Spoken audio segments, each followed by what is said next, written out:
Well, Israel says it's recovered the remains of the last Israeli hostage in Gaza. Ran Gvili, who was 24 years old, worked as a police officer. He was killed whilst fighting Hamas militants during their attack in Israel on October 7. Israel's Prime Minister Benjamin Netanyahu has confirmed all hostages have now been returned. I promised, to bring everyone back. We brought them all back, down to the very last one.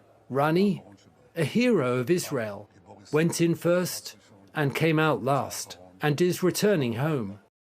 Adam Parsons has more on this now from Jerusalem.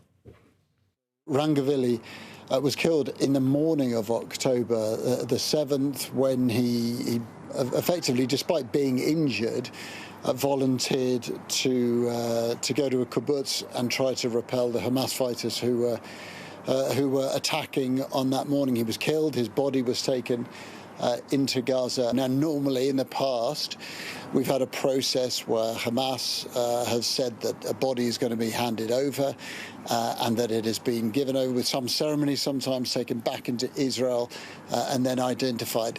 This was completely different. There was no announcement that Ran Gvili's body had been recovered or that it had been identified. This is, we believe, the first time in more than a decade that there have been no Israeli hostages, alive or dead, being held inside Gaza.